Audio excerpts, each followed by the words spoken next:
Nagbitaw dito ng mensahe itong si Luka Doncic para dito sa Minnesota Timberwolves bago sila magharap sa NBA first round ng playoffs. Pero bago muna natin dito ipagpatuloyan dito mga pre, alam na nga daw dito ni Anthony Edwards ang gagawin ng Lakers sa kanya, kaya't hindi na siya dito makapaghintay at ready na daw siya dito sa playoffs.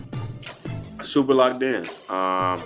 I got to be locked in off the ball because I know they may try to attack me when I'm not on the ball. So I got to be locked in on cutters and stuff. Because on the ball, I'm not really worried. I'm gonna play pretty good defense. At sinabi pa nga dito ni Atman, he loves it nga daw. Patungkol na nga dito sa mga prediction na nga ng most of analysts and mga reporters are titled towards dito na nga sa mga Lakers team. Ayan ay wala daw ditong pumili sa kanila. Lahat daw ay sinasabi na tatalunin daw ng Lakers itong Wolves. Sabi niya, he loves it. How almost everybody is picking the Lakers na mananalo sa series na to. Alam na kasi ang rason kung bakit gusto ng lahat na manalo dito ang Lakers laban dito sa kanila. At kanina nga lang ay nabanggit na nga dito ni Atman ay super lock-in na nga siya dito sa depensa na maaaring bantayan niya nga daw itong si Luka. At syempre pati na nga rin daw itong si Lebron. Lalo na nga daw na lock-in siya pagdating na nga sa off-ball. Ay hindi raw siya dito worried para na nga dito sa kanyang sarili. At tiwala naman daw siya that he can defend on the high level against dito sa Lakers team. Sabi niya rin he is really pushing himself pagdating na sa pag-iensayo para nga daw na maging in shape siya sa paparating na series nila. Dahil isa daw ito sa kanyang kinakailangan na i-improve na gusto niya daw maglaro ng two-way game laban na nga dito sa Lakers. At kung tatanungin mo daw siya ngayon ay siya daw ay dangerous sa kanyang catch and shoot threat pagdating sa 3-pointers. Hindi na daw ito kagaya last year. At hindi rin dito nakawala dito si Lebron sa kanyang magiging collection na isa na matatalo niya na Hall of Famer players. Kagaya lang ni Kevin Durant last year. Pero sinabi naman dito ni Atman na magiging mahirap daw ito. Pero ang sinisigurado daw niya, this matchup will be fun. At ayan na nga mga sinabi na nga dito ni Anthony Edwards na nagre-ready na nga siya dito sa kanilang paparating na matchup nila. Well anyways, ay punta naman tayo dito sa kanilang makakaharap na purple and gold. While after na nga dito ng Lakers practice, itong si Luka ay na-interview. Since kinaharap daw niya sa West Final last year itong Minnesota Timberwolves, ay they added two players that can really play well. At yan ay wala na nga ditong iba. Ito na nga si Donte DiVincenzo, pati na rin itong si Julius Randle. At marami daw sila dito mga players na kaya talaga ditong dumepensa. Kaya naman ay nasabi niya they are very dangerous team.